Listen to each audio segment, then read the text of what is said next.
Hi everyone and welcome to Creative Cakes by Sharon.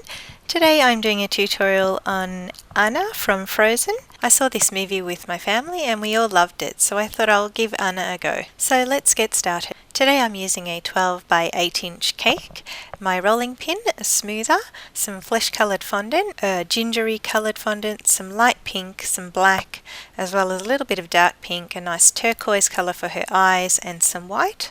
I've also got some luster dusts here that I'm using today, white, a bit of a shimmery burgundy and some light pink. These are going to be used to highlight her face, and I've got my offset spatula, pizza cutter, an edible marker, my X-Acto blade, as well as some fluffy paint brushes. I've also got a coloured template that I'm using today. This is as a guide so that I can get her complexion right, and I've also printed out a black and white. The links for these will be in the description box, and I've already got a board which I've covered in a marble effect using some blue and white to create the look of ice and snow. I'm also using some white chocolate ganache today. So the first thing I'm going to do is cut my cake in half down the centre, and I'm going to fill it with a layer of the white chocolate ganache and put the second half of the cake onto the top. Now I'm going to grab my black and white stencil that I cut, and I'm going to put that on top of the cake and just fold her ears up on the side because we don't need those at the moment, and cut right around the stencil and remove off all of the excess. Now I'm going to cover the entire cake with my white chocolate ganache. This is going to seal the cake, give some extra flavour to the cake, as well as providing a base for the fondant to stick to. And once I've finished covering the top and sides of the cake, I'm going to pop it in the fridge for about 15 minutes to set. When the cake comes out of the fridge, it's formed a crust on the surface. So now I'm going to work on creating some raised definition for Anna's face, focusing on her nose, ears, cheeks and lips. So I'm going to put the stencil aside and grab some of my flesh coloured fondant, and I'm going to try and form a little nose for Anna. So just pulling off a small piece, I just want to create a bit of a soft triangular shape and just line it up and match it up with the bottom of the stencil. Now I'm going to do the same thing for each of her ears. Make a half circle shape to form the ear, just using the template as a guide. For the cheeks, I take 2 round balls and make them into a bit of a mound in my palm and roll out a very thin snake for her lips. Now with my pieces all ready to go, I place the stencil on top of the cake, and with the back of a paintbrush I'm going to make some indentations onto the cake using the stencil as a guide for her nose, her cheeks and her lip placement. And we can start by sticking the ears onto the side of the cake. Now the fondant's just going to stick to the white ganache that we've already covered the cake with easily. So place the ears in position using the stencil as a guide, and do the same with the nose, the cheeks and the lips. I hadn't done the bottom lip yet because I wanted to get my placement right on the cake first. So now that I'm happy with the position of all of these elements, I'm going to just roll out another very thin snake for the bottom of her lip and place it into position. I can now put the cake aside for a little while I roll out the flesh coloured fondant, and this is going to cover the entire cake. So I need to roll it out to about 2 or 3 mil thick and large enough to cover the whole cake. Once my fondant is rolled out large enough, I just roll it onto my roller and then place the cake in position and gently drape the fondant over the top of the cake. Now it's a matter of opening up the fondant down the sides and smoothing it out, and gently using my fingers to press over the bits of detail we put under the fondant, like the nose and the ears and the lips. So I'm just going to keep working on my fondant until I'm happy with the definition that's coming through, then trim off all of the excess fondant. And then with my smoother, I've just gone over the top and sides of the cake, careful not to go too close to the pieces of fondant underneath, as this will create a line and mark your cake. Now I can work on Anna's eyes. So I'm going to grab my stencil and cut around the edges of her eyes, and then I'm going to place the stencil back on top of the cake and use the back of my paintbrush to create an indentation on the inside line of her eyes. And then I'm going to remove the stencil and gently with the tip of my finger or the ball of my fingers, I'm going to press the fondant on the inside of that line that I created. So we're depressing the fondant where the eye is going to go. And this is going to help the fondant that we create the eye with to sit into the fondant rather than sitting over the top of the fondant. So we get a smoother edge between the eye and the rest of her face. You can see Anna's eyelids on this stencil, and we're going to create those by rolling a thin piece of fondant out and then positioning them on the top part of her eye. I'm going to press it down a little bit, and it's also going to help the eyelashes stand up when we get to working on those. Now I'm going to work on Anna's hair. So starting at the bottom of her fringe, I'm going to cut the template out. I'm going to keep working around until I get to these little bits of her fringe that hang over the top of most of her hair onto her forehead. And I'm going to just cut over those because I'm going to create them separately with fondant later on. And also this little piece on this side, I'm just going to cut straight across that and then over the top of her ear.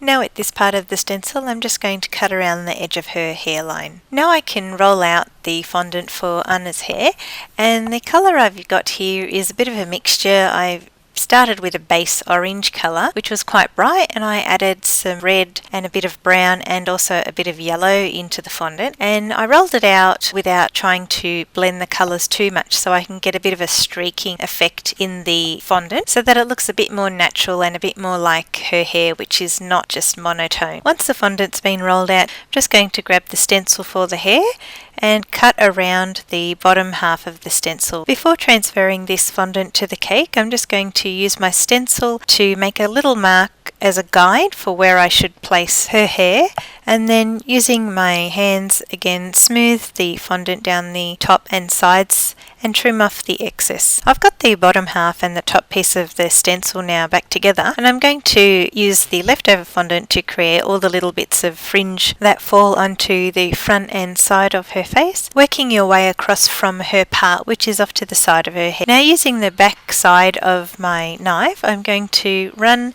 it along the length of her hair and create indentations all along the hair so that it looks like strands of hair. Now I'm going to work on Anna's eyebrows, so I'm just going to roll out a bit of the fondant and use the stencil as a guide to get the shape and size correct. And once I'm happy with the shape, I'm going to use my X-Acto blade to create some lines and some texture in the eyebrows so they look a bit more realistic. Then I'm just going to position them on the cake, and when I'm happy with the placement of the eyebrows, I'll adhere them with some water. We can grab the stencil back now and cut out Anna's eyelashes, and once I've done this, place them on the fondant and cut around the stencil, and then with my X-Acto blade I'm going to cut through the pieces of fondant to create each individual eyelash. Make sure you press the blade all the way through the fondant. Now with a wet paintbrush, just rub it along the underside of the eyelid and gently position the eyelashes in place. Careful not to break any of the eyelashes off. Make sure you gently press the eyelashes into the crease between her eyelid and her eye. And then use your finger or the back of a paintbrush to gently curl her eyelashes up. Now just repeat the same process for the other set of eyelashes. Now I'm going to work on Anna's eyes. So I've cut the eye shape out of the stencil.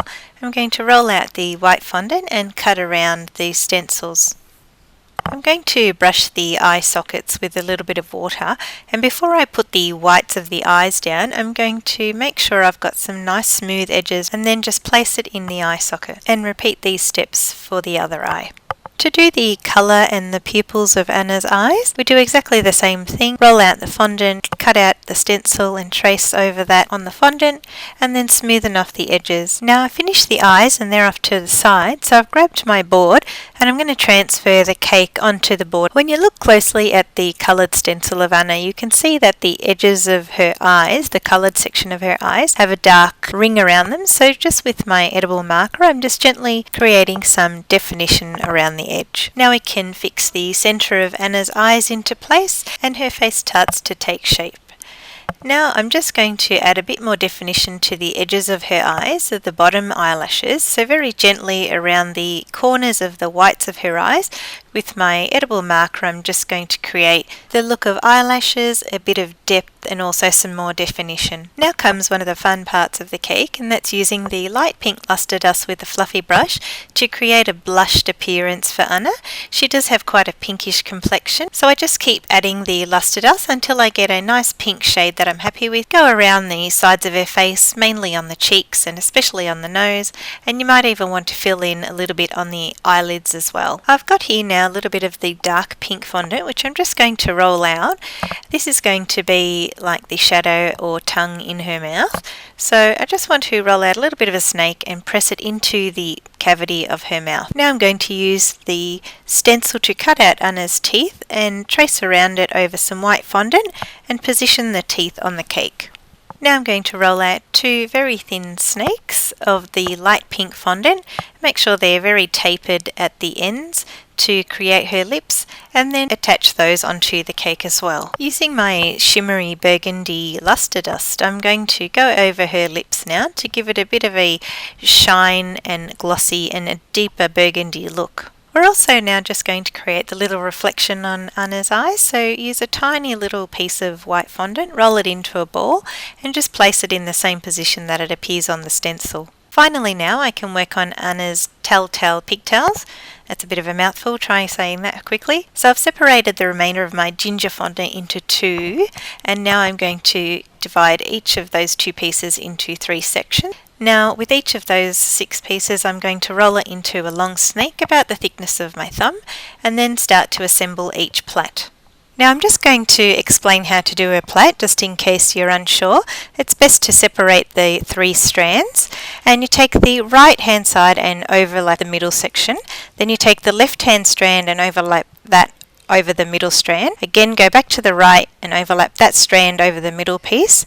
Again, the left over the middle, the right over the middle, and so forth. So you always take the outermost strand and overlap it over the center strand. When I reach the bottom, I simply squeeze the plait, the 3 strands together to keep them joined and cut off any excess or uneven bits. I'm going to use this little piece as the hair tie, so I'm just going to roll it out a little bit thin, add a little bit of water across the bottom of the hair, and attach the hair tie. Now I can attach the plait to the side of Anna's head by pressing the fondant up against the cake and smooth the top of the plait. Now I'm just going to repeat the process to create her second plait for the other side of her head. I'm going to use my remaining fondant to create some strands of hair to not only cover the tops of the plaits, but to also add a bit more volume and body to her hair.